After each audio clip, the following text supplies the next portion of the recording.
you have 6 o'clock? I do, but we're missing some people. Well, we start with introductions and thank yous. So I think if it's all right with you, Sarah, we'll begin. All right, for those of you on the screen, I'd like a thumbs up if you can hear well. All right, we got some thumbs up.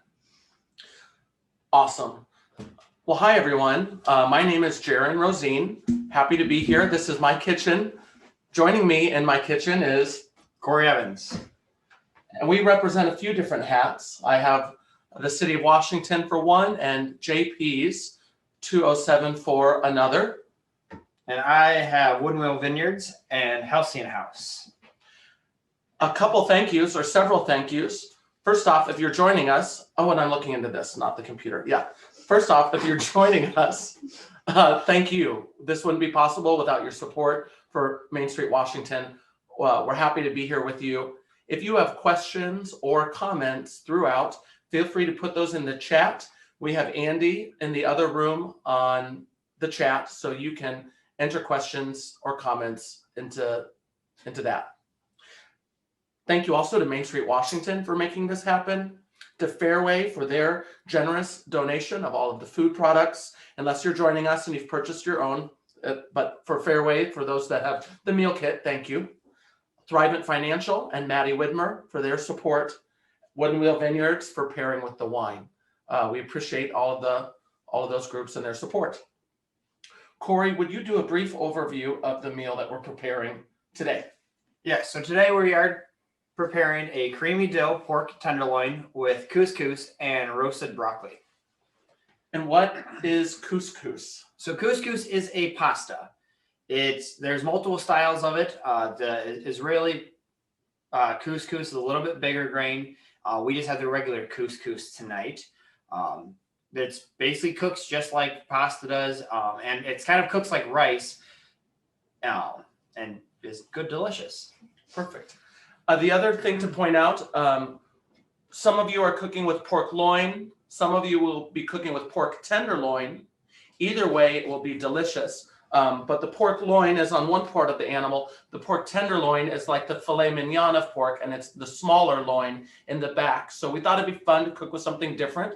Couscous is one of those different things, and then tenderloin is another. However, some will be cooking with loin, some will be cooking with tenderloin. Depending on which you have, try the other the next time you're at the grocery store to try something different. We're going to start, I believe we're ready to begin with the mise en place, which is the things in place. Some of your things are already in place, like the Dijon, the couscous, the bouillon, the crushed red pepper flake. But we need to prepare three things: the broccoli, the shallots, and the fresh dill. So Cory, I'm going to let you take over doing our broccoli prep, and you can describe how you cut the florets if you'd like. And I think this will be the best spot to do it in. And let's take it away. We have those three things to prep. We'll start with the broccoli. So you'll need, actually several things. We should preheat our oven. Sorry, we're going backwards. Would you do that? Yes. So take a moment to preheat your oven to 425 degrees. We'll also need a sheet pan with a piece of foil. That will be what we put the pork on after we sear it. That's what we'll put the vegetables around, and we'll throw that in the oven at some point later. But you'll need a sheet pan with foil. If you haven't pulled out pots and skillets, The internet apparently is getting a little choppy, so we'll have to be careful. I'll go off my Wi-Fi. Okay, right. If you have not pulled your pots and pans, we'll need a large skillet or a skillet to brown the pork in. We'll also need a pan to put water and couscous in. And then, of course, the sheet pan. So those will be the three pans that we use. A pan for searing, a pan for the pasta, a sheet pan, And a bowl for the broccoli. and a bowl for the broccoli. So let's start with the broccoli, Cory. Take it away. All right. So today, the way we're doing this is we're going to break the broccoli down and leave it into longer florets. So this whole stem of broccoli is edible. Some of it can get kind of tough. So what we're going to start just doing is I always get a knife in right in there and just kind of go straight down. Just like that. And just keep Sorry, I tilted the wrong I was way. going to say, if you want to zoom in. I did zoom in, but I tilted the wrong way. So No. apologies, friends. There we go. So if you think of your broccoli like a tree and you're just kind of cutting the branches off the tree from the top down to the bottom. And I just keep rotating the broccoli head just to kind of get the lowest floweret off each time.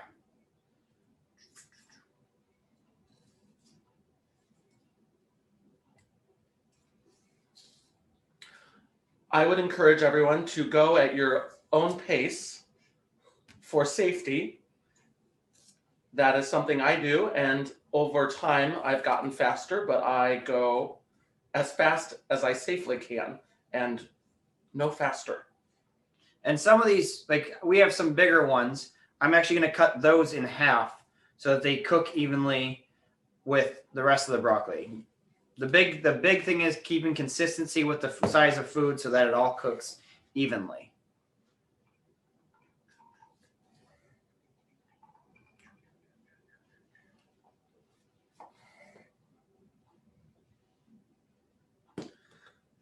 I didn't see any questions pop up from people not knowing how to preheat their oven. That's the broiler last the time. broiler, that's right. That was the broiler.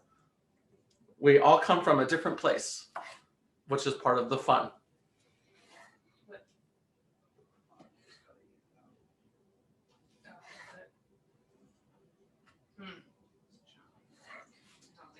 I don't know if there's anything we can do about that because of the internet. Do we take that computer off?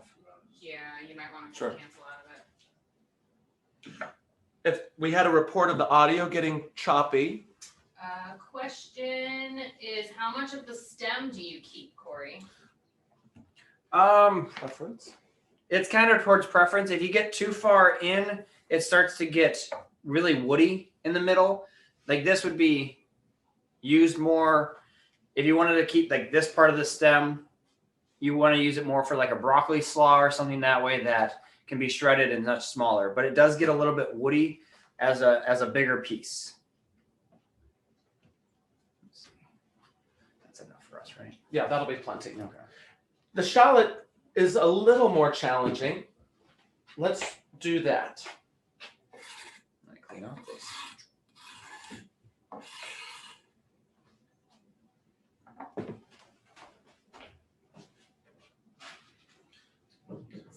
So next up, you'll be finding your shallot, which is in the onion family. I think many of you have used shallots before. It's a little more subtle, has great flavor. Cory, show us how you would recommend breaking down a shallot. So with the shallot, there's two ends just like an onion. And we might want to zoom in on this one. Okay.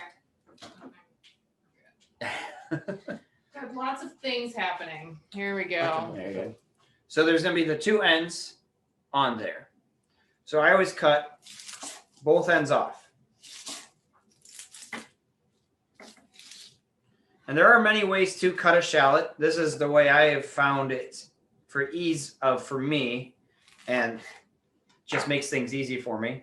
So then I split it in half, and then I peel the outer two layers or so until I get down to the actual part that I need. So anything like the papery like substance, you want to peel off of the shallot.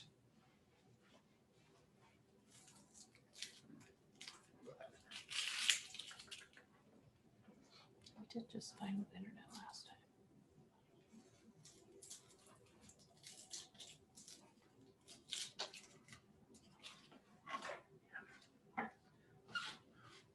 All right.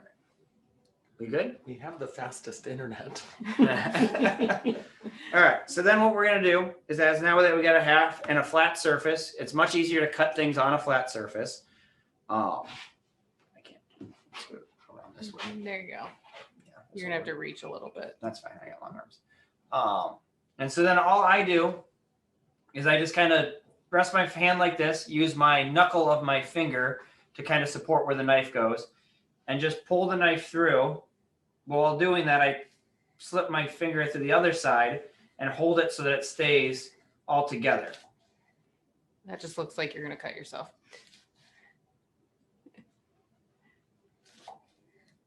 You guys are Just keep it- frozen. Nice half moons. I don't know what that was. Who did someone have a question?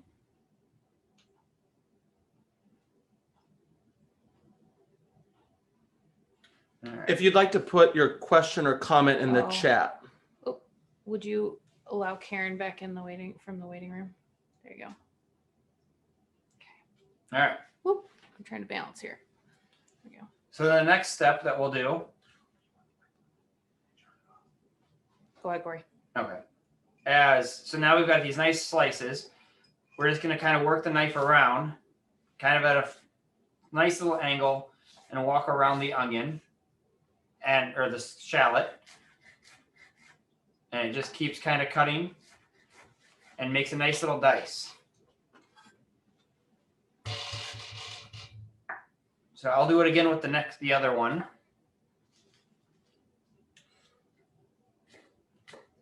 One nice thing about home cooking, as long as you go at your own pace and keep your left hand out of the way, this does not have to be perfect.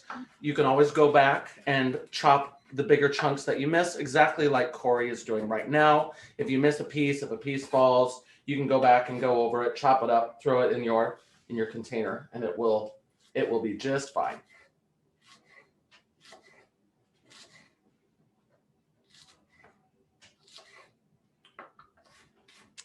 How many shallots do we use? The whole shallot is fine.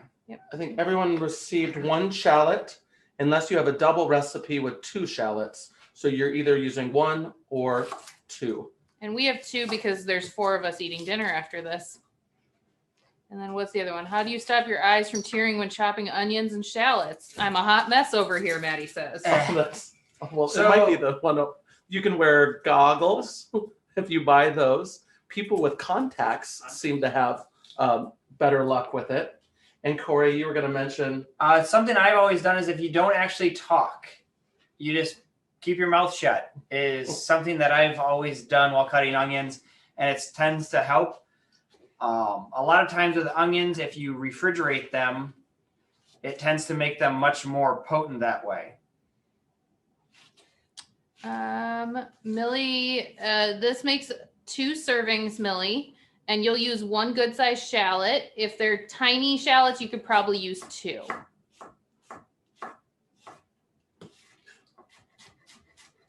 And I'm going to need a chiropractor after this for the twisting that I'm doing. I think that'll be enough shot. Let's move on to the dill. Yeah, that's right. That way we don't waste time. All right. I have something fun to show you guys with the herbs, but we'll let Cory get us started with the dill first.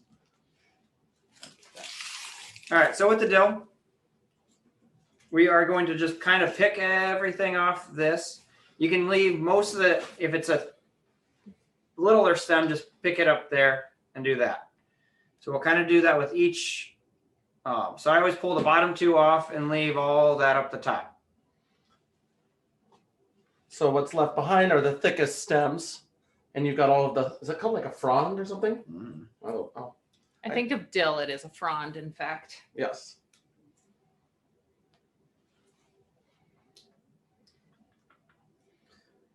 When I worked at Cafe Dodici, Aiden knew so much, but he even said you could compare the whole bit of what you know about food in a bowl, and you can know an entire piece of cuisine around the world and only fill that with one little piece of the bowl. I always thought that was interesting. You've got French and Italian, and then we get into the Asian culture. There's a lot. And then the more you learn, I think the more I realize there's a lot to learn.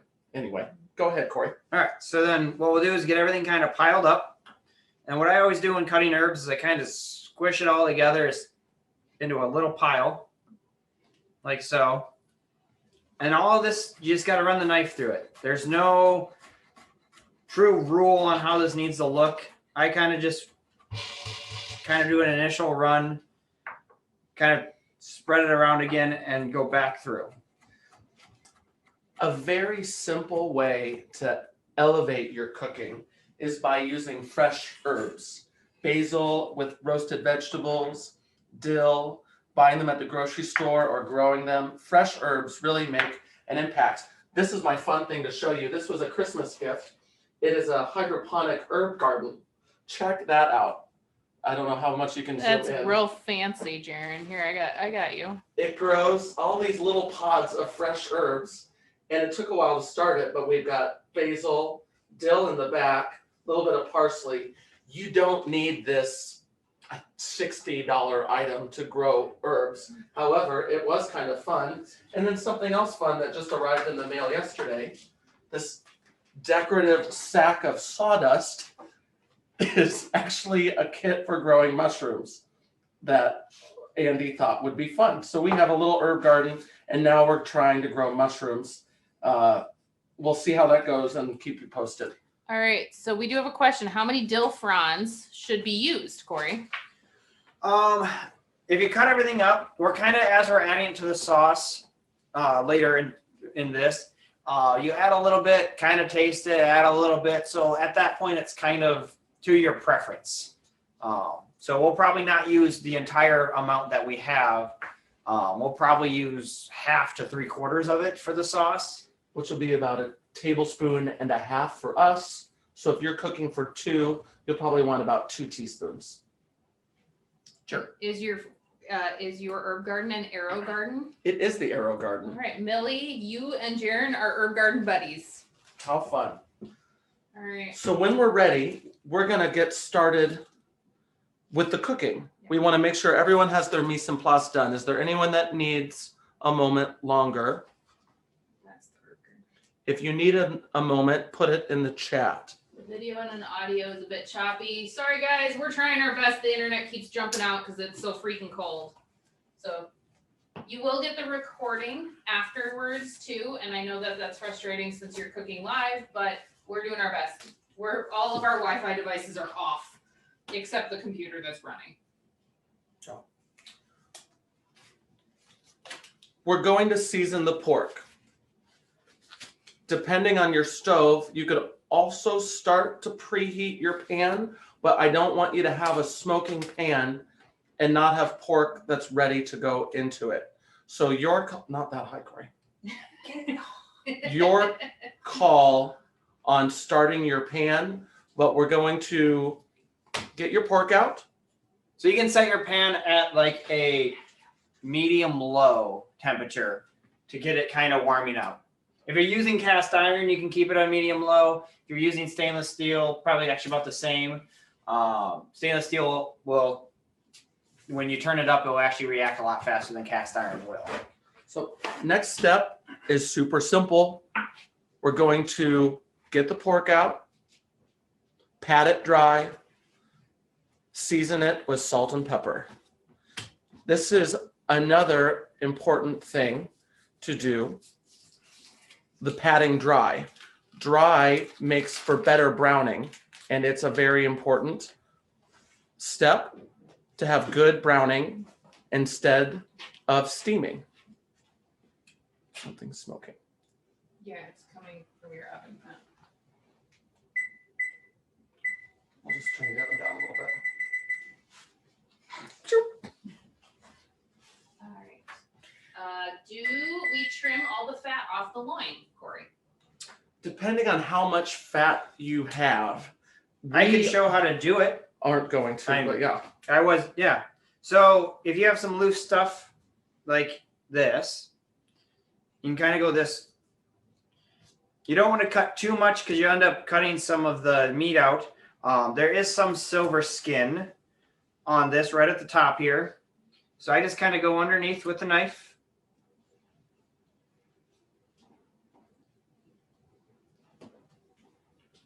And cut it out.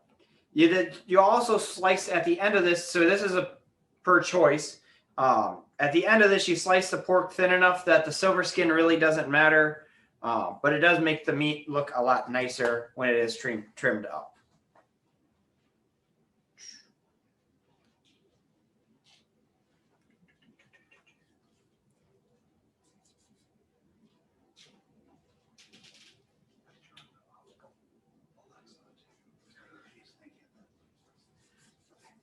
Okay, it seems better.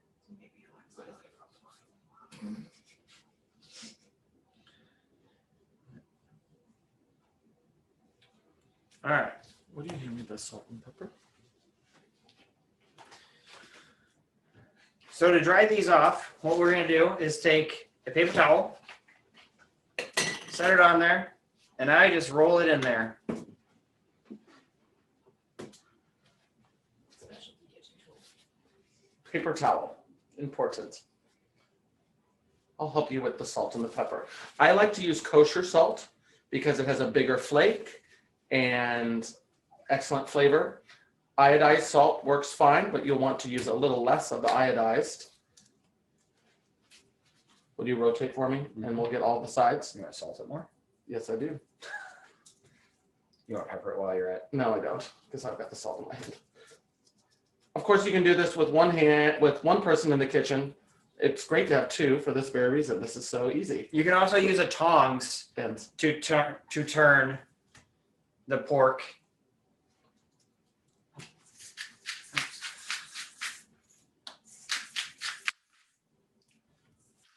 this actually works perfectly in our schedule. Cory and I are in the same pod and often do Monday night dinners. And we often bicker during those dinners. This is no different. Yeah, using the cutting board, anything that's left on the cutting board, you can wipe up like that. It works great. Are you satisfied with the salt and peppering? I'll deal with it. Okay. Fantastic.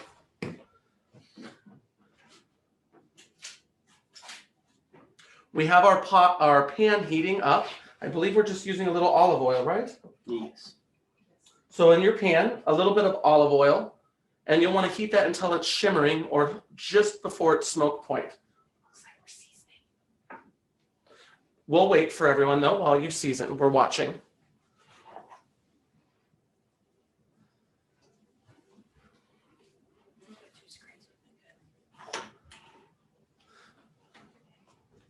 As I peek, I can't help but want to ask questions about who's the hardest working in the kitchen and who gets to watch in the kitchen. And I think everyone has a different scenario.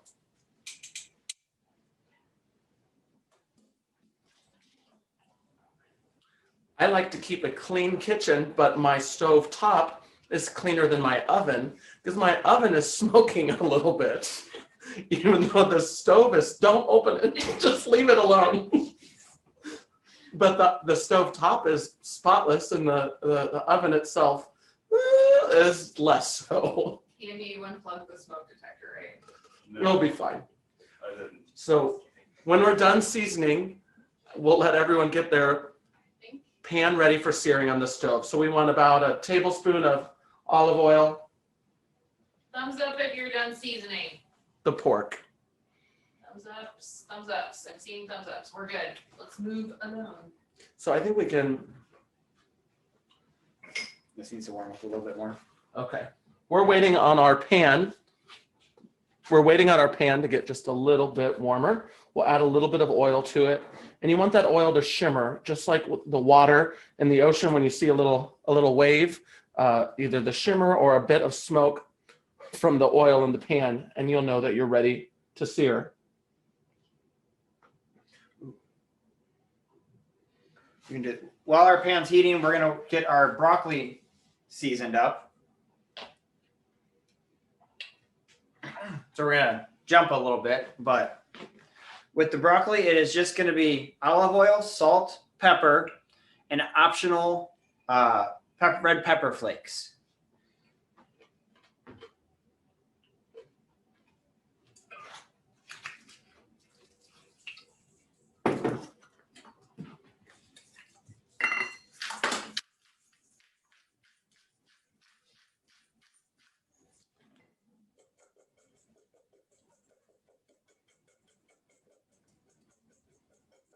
So it's good to just put it in a bowl and kind of bounce it around.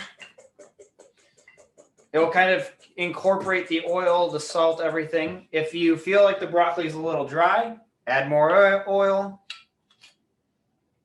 So I've been asked a random question. The shallots apparently didn't make the instructions. Where do the shallots go? The shallots will go in the sauce. Couscous. In the couscous.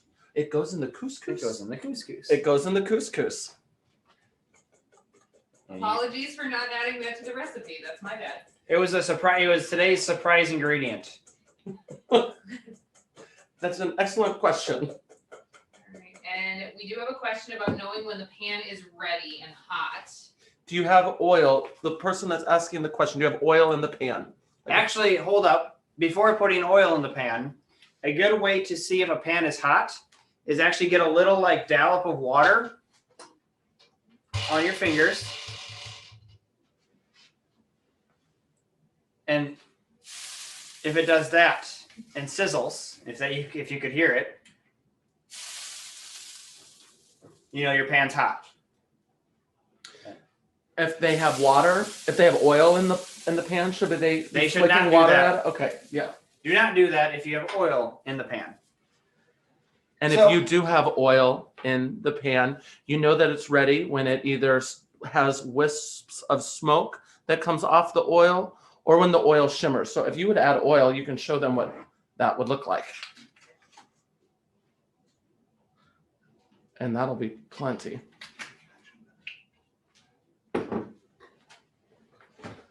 Perfect. So we're having the little wisps of smoke come off the pan. You can also see the shimmer, I think, right? Can you get in there and show that? I'm not sure. It's hard we don't have the America's Test Kitchen camera work that they do, but I'm doing my it's best. still a wonderful camera. So a shimmer is like, you can see when you first add the oil, it just kind of moves around more viscous. And the shimmer is as it gets thinner, it kind of like the water in the, like water, it kind of shimmers a little. We have smoking oil, so we're going to add our pork. If yours isn't quite smoking, you can wait a moment, but we are ready to add pork and brown on all sides. So when you add the meat to the pan, you will hear a nice sizzle.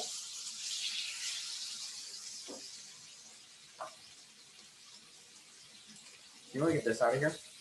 Oh, yeah. How many minutes? How long per side? Like 2 minutes? 1 minute? How do people know when to flip their pork? Probably about 1.5 minutes to 2 minutes per side. If it's this is where you're going to have to guess with your stove and your pork.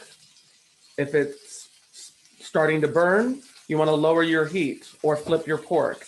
If it's not sizzling, you want to maybe raise your heat a little bit to get the sizzling.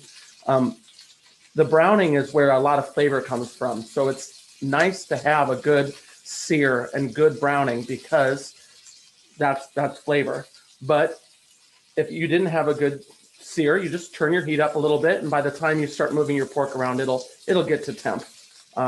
We all come from a different skill of knowing this, but your own kitchen and your own pan, you'll just have to kind of gauge accordingly.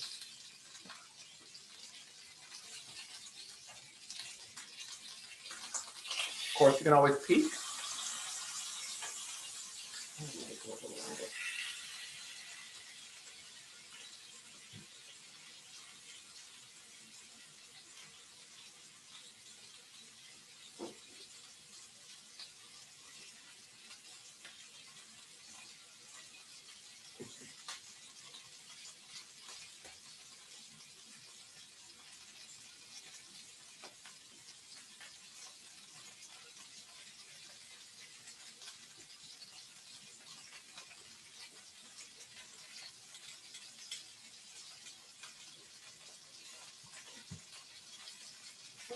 You let Carly in.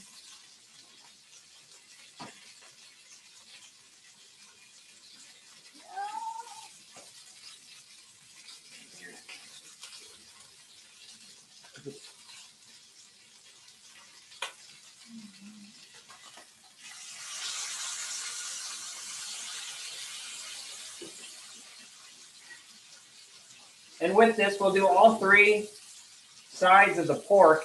Plus, we'll do both ends in just a moment.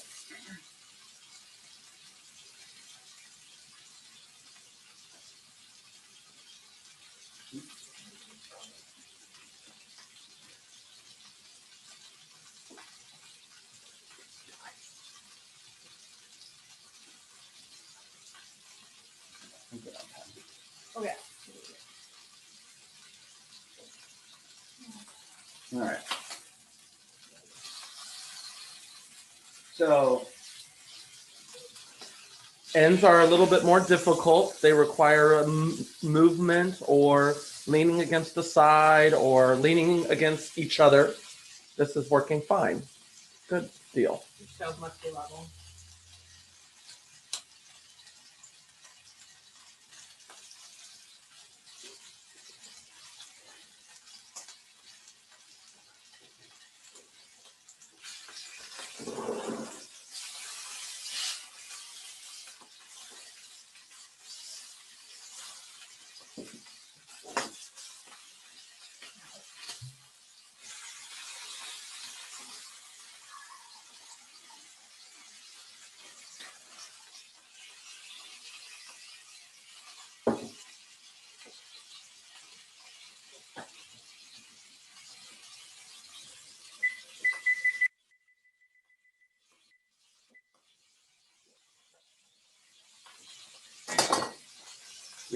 right.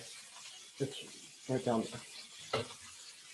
The thermometer and meat temping will be a thing. Later. It wasn't listed. If you have a meat thermometer, at some point we can use that. Or if you have a quick thermometer like this, that would be an option. Finally, just knowing the times that we cook the pork and what it looks like when we cut it will be an option. So no matter what, we'll make sure that your pork is cooked. And do not get rid of this pan. You can shut the heat off of the pan that we seared the pork in.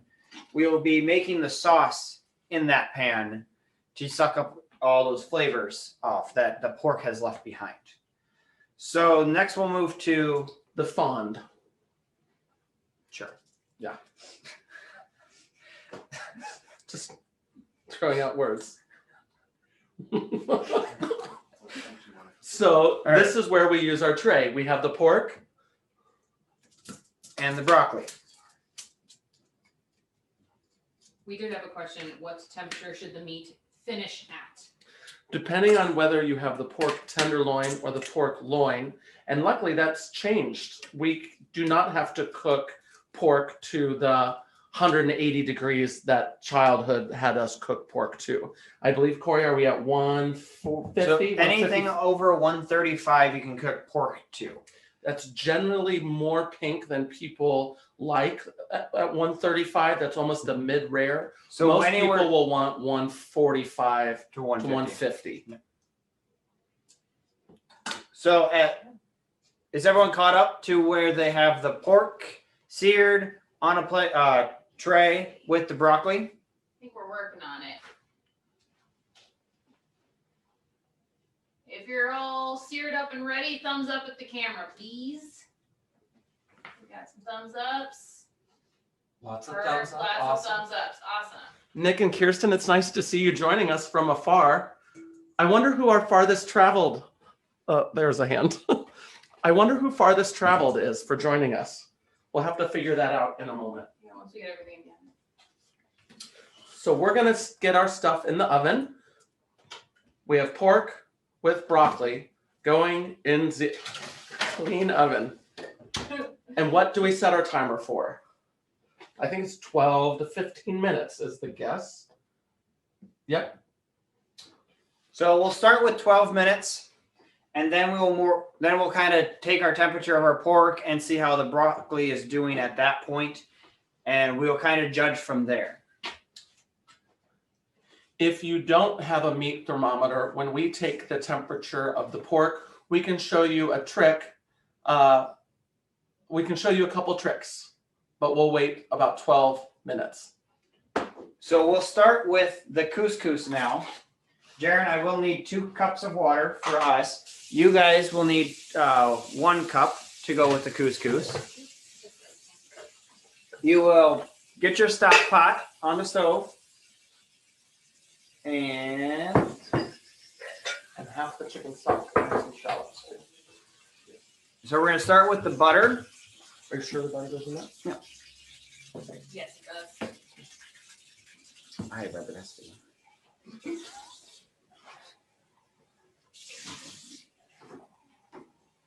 And add your butter to the pan while it's heating up so it melts. If you want your butter to melt faster, you can break it into smaller pieces, move it around the pan, however that way. I don't know if you want to come like...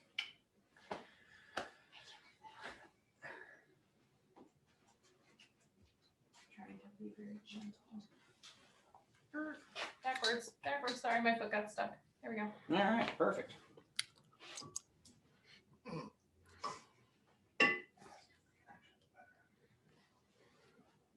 What's the question? No water yet. Are we going to toast the couscous? Yes, no water yet. We are going to melt the butter first, and then I believe is it toasting the couscous? We're gonna add the butter. Once the butter's melted, we're gonna cook the shallots for a brief moment. The recipe does call for Israeli couscous. The original recipe does. We have the different couscous, so we'll lightly toast this, but not a ton. Because it's smaller. The Smaller, larger, you could toast more. The smaller, we will toast a little less. Which will help provide like a nice nutty flavor. With the water, you can actually take half of your chicken stock, half of the chicken stock, and add it to the water in advance. I'm going to have Jaron do that since the butter is melted for us. And I can show you right here if you'd like. Hot water. Hold on, I gotta turn. There we go. Hot water. Hot water. Half of the chicken stock. I use hot water because it makes it boil that much quicker. There's about half. I'll stir that in. Not that exciting, but there she be. I love using this product, by the way. The product, if you received the meal kit, is this better than bouillon? I'm not saying it correctly. Yeah. Which is Oh, sorry. silly. What the heck? You guys can't see the dance that Jaron just did. It was beautiful. A dance over the chords. Bring it over. The But I use this better than bouillon. You have to go over the pan. There you got it. Focus. Come on, Jaron. And the beef. I think you kind of see what it is. It's just nice because while some people like the boxes that come with 4 cups or 6 cups or the quarts, this you can use a cup, a quarter cup, little bits. Butter's ready. So now that the butter is melted and kind of starting to bubble a bit, we're going to add our shallots to it. And we're going to lightly cook them in there. They have a tablespoon, so they'll need a half tablespoon. So if you have the meal kit, you have a tablespoon and you need half that. So a half tablespoon. Or 1.5 teaspoons.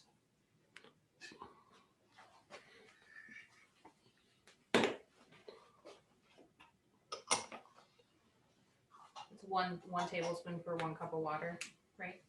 1 teaspoon 1 per teaspoon. cup. Okay. But they have a little bit more. They have a little bit more, yeah. Turn the camera. Everything's backwards to me, so I'm sorry, everyone.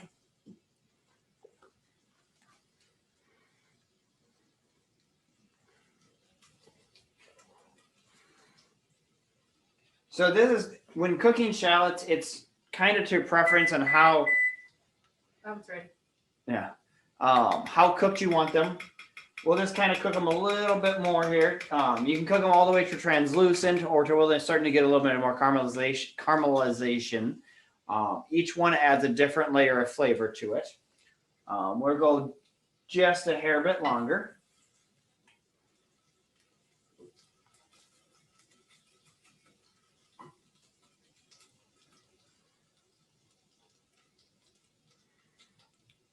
So the shallots cook for about 2 minutes until softened and slightly translucent. on our end, I think we're about ready for The couscous.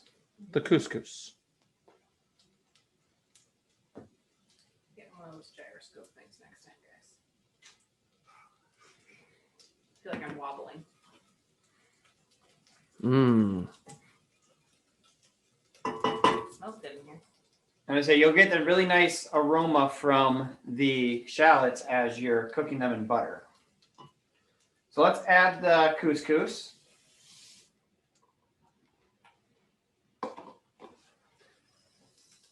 About how long do we cook the couscous? We'll probably leave it cooking in this for about, we'll kind of toast it for probably a good 30 to 40 seconds. It will add a nice nutty flavor. You want to make sure to keep it moving so that you don't end up just burning the couscous. Make sure it kind of rotates around the pan.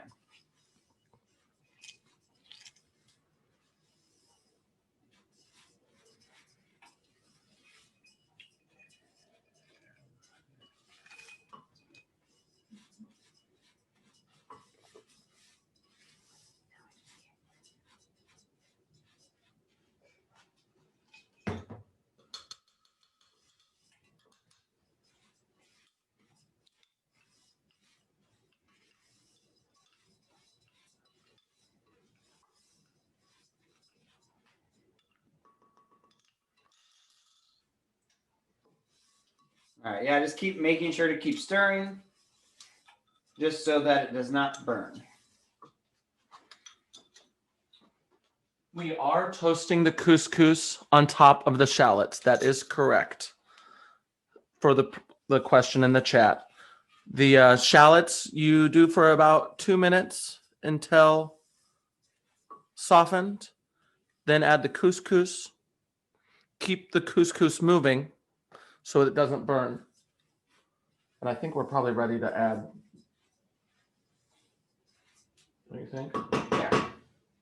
Yeah.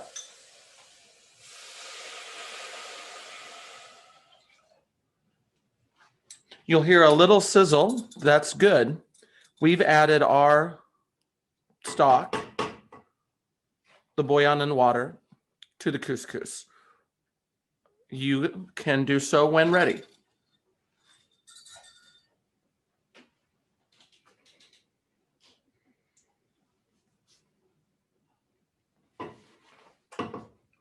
We might want to move that to the other burner so when we do the sauce, they can see that.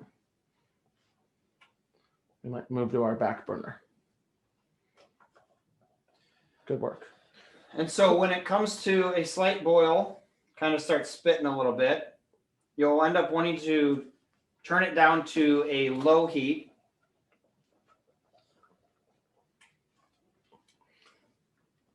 So all those juices or all the liquid can get absorbed. So at that point where it's kind of spitting, if you can see that, It's bubbling. Yep. we're going to put a lid on it. We're going to move it to our back burner and keep it on low. All right. I think we can zoom back out where you got both of us and we'll talk through the sauce. So we'll give everyone a second to do that. That being adding your liquid to the couscous, covering it with a lid, and putting the burner on to low. The next things that you'll need will take a moment, but we're going to start our sauce, which I... Give everybody a minute. Give us a thumbs up when you're ready to move on. I know I see a couple people at their doing all that stoves. stuff. If anything, take a wine break. Yes, there you go.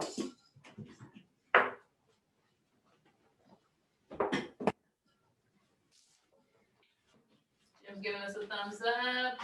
And the couscous will take about 5 minutes to cook. So you can set a timer for 5 minutes if you'd like on that. We had a 12-minute timer going for our pork. It's on that. Cool. Oh, wait, where's my timer? There it is.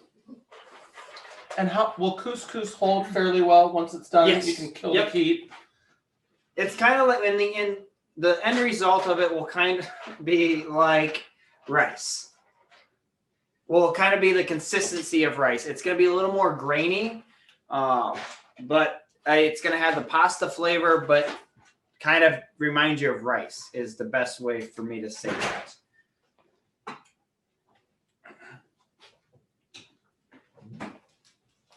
So we put our pan that had our pork back on the stove, on the burner, and we turned it to a medium-low heat.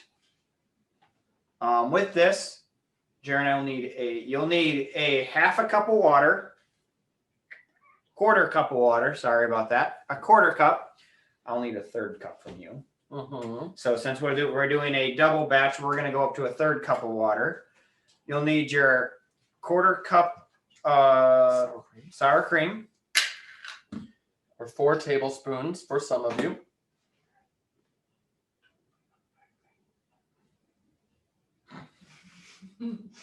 The Dijon mustard, or I need this water. Oh, you need it right now? Right. And the dill. So what we'll do is we will add the stock, the concentrate, to the pan, the rest of it. And you do not need a super high heat for any of this. If you bring the sour cream to a boil, it could scorch. So you just want to keep it as a low heat.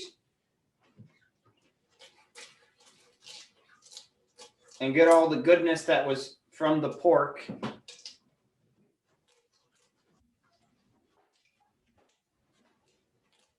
off the bottom of the pan.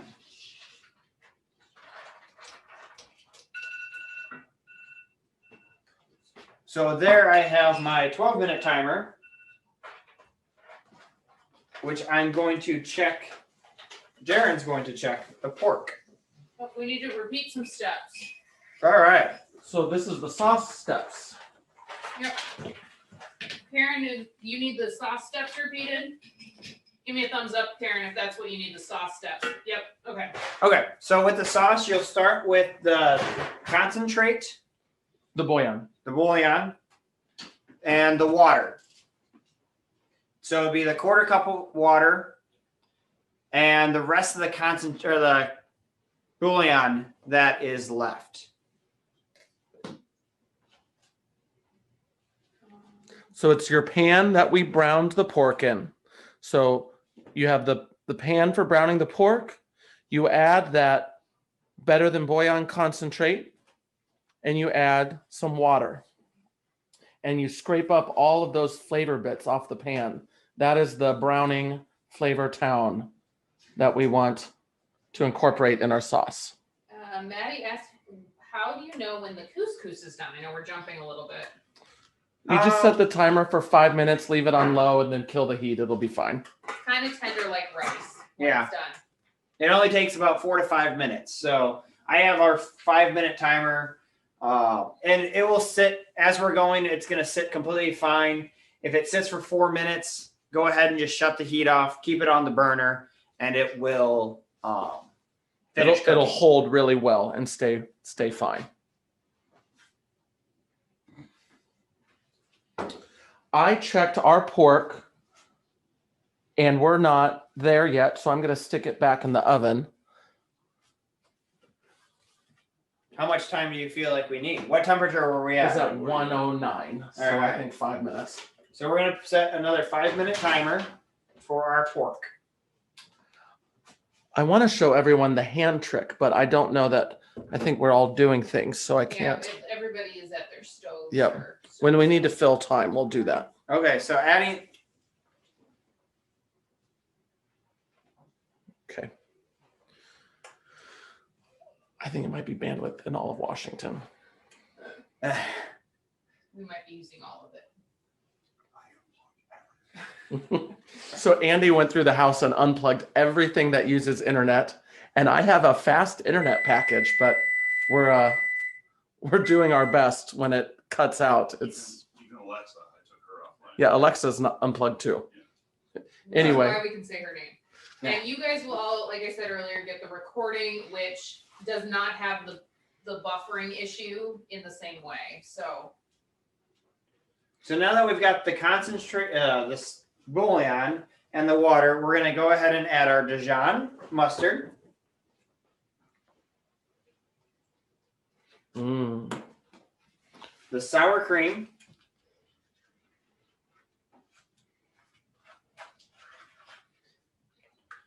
And we're going to stir that around. And about half. And so I get all that incorporated. There's a whisk right there too if you want. You can use a whisk to make your life easier. But we have time a bit. So this is the stock that scraped up all of the fond, the Dijon, and the sour cream. And so just keep it on a nice low to medium low heat. Like I said, you don't want to scorch your sour cream. You don't want it to curdle either. That too. We did a test run of this recipe and really loved the sauce. I believe Cory has used the sauce since, and that's a fun thing. I think you all know you can mix and match in your life, and you could take today's sauce and apply it to anything you like. It's just a simple, and I think you'll find as we get to the end here, it's a simple and really delightful fresh sauce with the cream and the mustard and the dill. It'll be really, really nice. So now that everything is incorporated, I'm going to add probably about half of what my dill is. If you like dill, you can add a lot more. If you don't, if you're not as fond of it, you can kind of Just add a little to taste. And so this is something it's personal preference. When you do add it to the pork, the dill, you'll want a little more dill flavor in the sauce, because when you add it to the pork will then kind of hide some of that dill flavor also.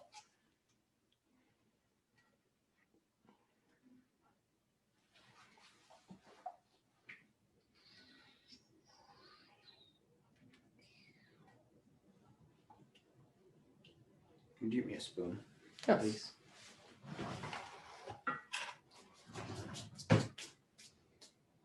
And if you want to get the dill off your hands, just push it on the floor. Especially when you're a guest.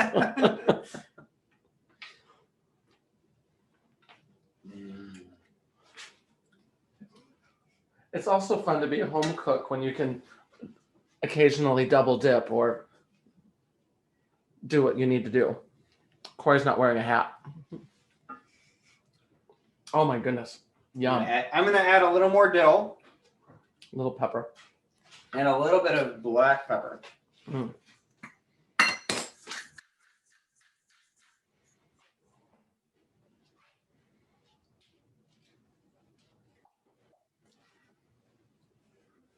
Just like I said, keep that sauce on a low heat. It doesn't really need to cook. It doesn't need to boil. It's super simple this way.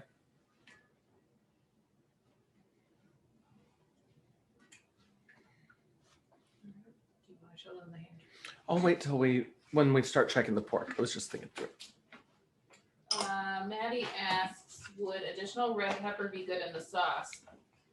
If you would like it. You'd be fine to put a little in there. So I believe, are we done with the sauce, Cory? The sauce is done and holding. We just keep that on a low temp. And we're done with the couscous, or it's holding. We can check the couscous, so we're gonna check it out quick. So it's gonna come off a little dry, looking like it's dry. If it is too dry for your likings, you can always add more butter or olive oil to it to add more flavor, to add more, to make it a little bit more. But now it's nice and fluffy. And what should I be looking for to know that it's done? It's gonna be Not crunchy. I mean, but just a little texture. So we're gonna keep that. We're gonna shut our heat off because ours is ready, is done and good. Let's pull the pork and we'll talk through that. And I'll show everyone my little trick. Do we want the pepper flakes in our cream sauce tonight? I put plenty on the broccoli. I was kind of liberal on the broccoli, so I would say we hold off. Okay. I like Maddie's idea. We can always season to taste too. So we're going to pull our pork and check temp. And we'll use a thermometer, but I'll show you a trick if you don't have a thermometer. And we'll do that. How much time is left on that timer? It's done. Well, that was the pork timer. So Yep. let's see where we're at. Cory, will you help with that piece? Maddie's birch is good on the extra red pepper flakes. Apparently it was a delightful addition. So why don't you temp our pork? Here's our pork temping. If you can zoom in, you can show. Well, I can't see it.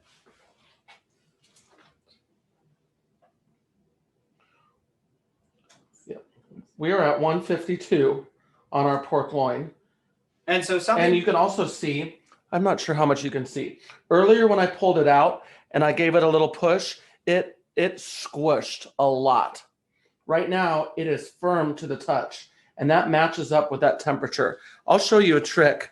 If you're available to do this, that's great. If not, you can take your thumb to your index finger like this, and then right here with your other hand, feel the little lower part of your thumb. So you're doing thumb to index finger, and then with my other hand, I'm going to feel this.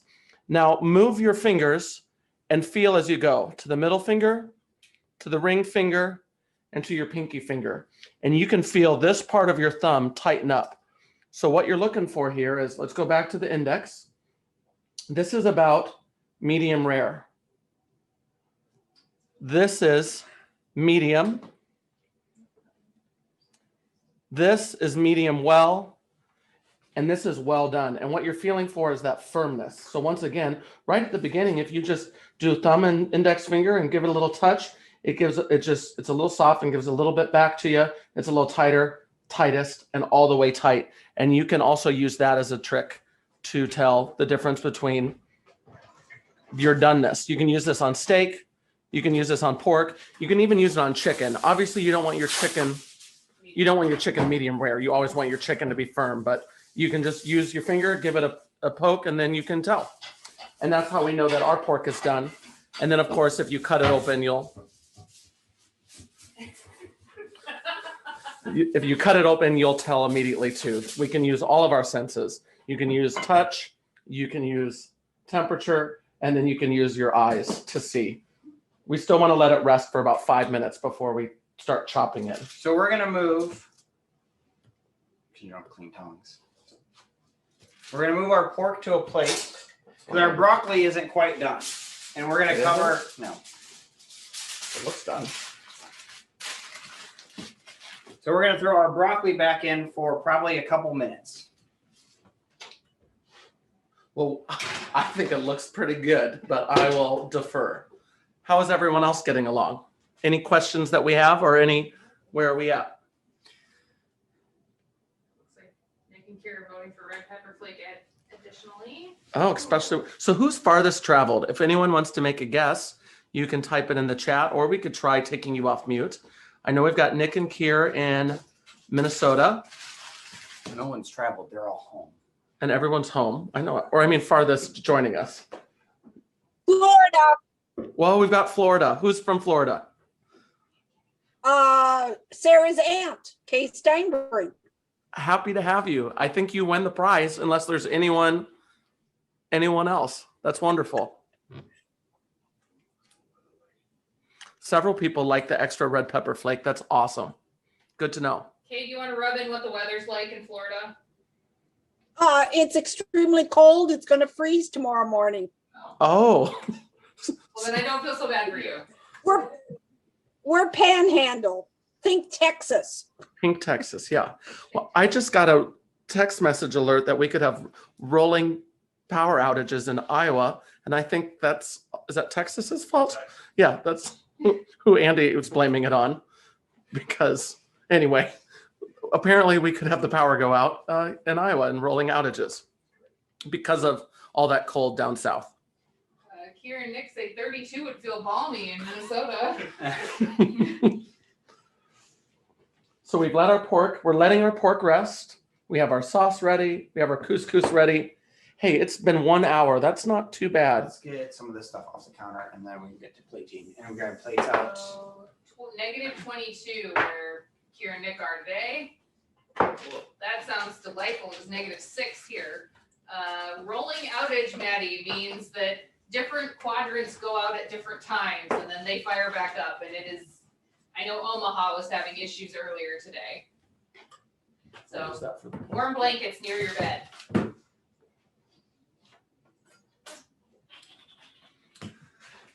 If I fill a moment, it would be to say there's fun ways to kind of elevate your cooking. And that's what we're trying to do, things different. I don't cook with couscous very often, so that was fun. Using fresh herbs is a real low-hanging fruit. I mentioned that already. I love to use basil on roasted veggies. That's my favorite. Using fresh dill in this sauce is a way. And then if you don't do this, I would encourage you to, when you're at the store, you see produce or the meat market. I like to be frugal and I like to see what's on sale and then just Google recipes accordingly. So whatever meat is on sale, it's fun to just Google recipes that are good to use with that and then kind of make up your own or look at a few recipes and then pick the one you like best. But I love to be flexible like that in the kitchen. That's what Cory and I often do on Mondays. We just go with a whim or see what's there and then do a little Google and then do our own thing. But using what you have locally, using fresh herbs are some real low-hanging fruit to do fun things in the kitchen and simple. Do you think we're about ready? I would say so. So we'll cut and plate You want to get plates? here. We would love, I know Sarah loves to see pictures of what you've done in your home cooking with us. So please make sure you send pictures of your work. You want large square or Sure. round?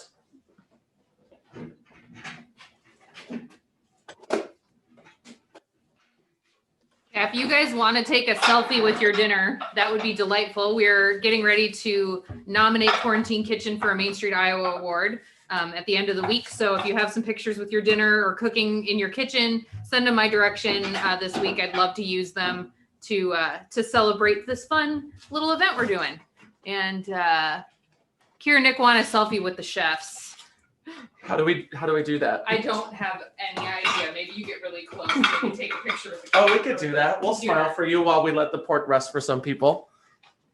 Are we getting in? Oh wait, bad There lighting. you go. Yep. We're getting there. She's taking there we got it. Awesome. And I suppose I would say thank you for being patient with our internet. I thought really fast internet being a little. We just thank everyone for joining us and being flexible as needed. We have our overdone broccoli now. I'm just kidding. Perfectly cooked broccoli. We'll shut off this dirty oven. All right. All right, so broccoli's done. Couscous is done. Pork is rested. And we'll start plating. I was just gonna ask. Perfect.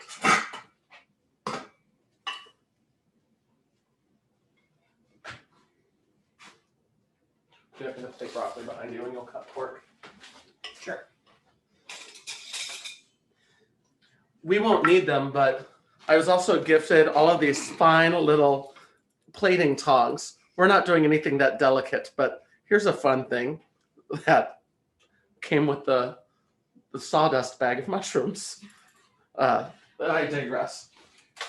Maddie asked, can you return the coolers for next time? Yes, if you got a cooler, you are more than welcome to bring it back to Main Street and we will reuse it. Or you can donate it to Paws and More and they will make feral cat houses out of it. How do you want your broccoli, Cory? That works. I'm gonna go to your left. Okay. And then if you want to bring the camera in, I'll show how to cut some pork. Sorry, that was rocky.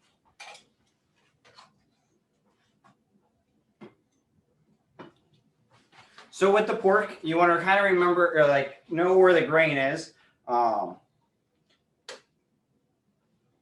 and go cut across the grain so that the pork is much more tender to eat. I always also cut kind of on the bias. So my first cut, I kind of run like a slight angle and go down. Mmm.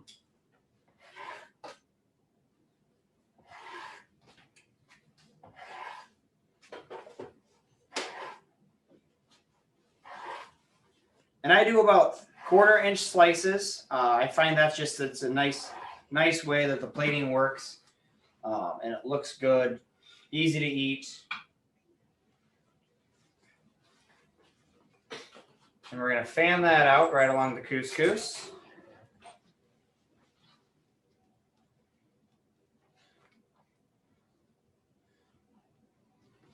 And then we're gonna do the second one. I'm excited. I'm hungry. I kind of had a light lunch with this in mind. Thank you, Karen and Seth, for joining us. Tip back a little bit. Do we have to go? She just said thank you, guys. And so then are we going to garnish with sauce and a touch of fresh dill? Yes. Sweet. There you are.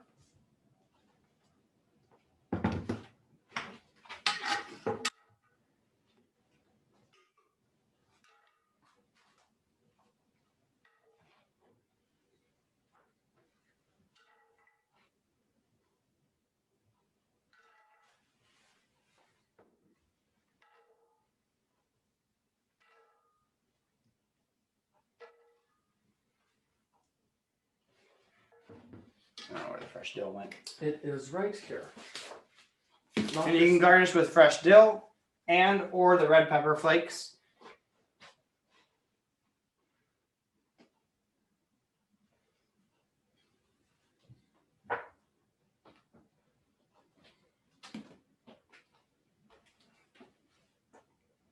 So pretty. I'm excited.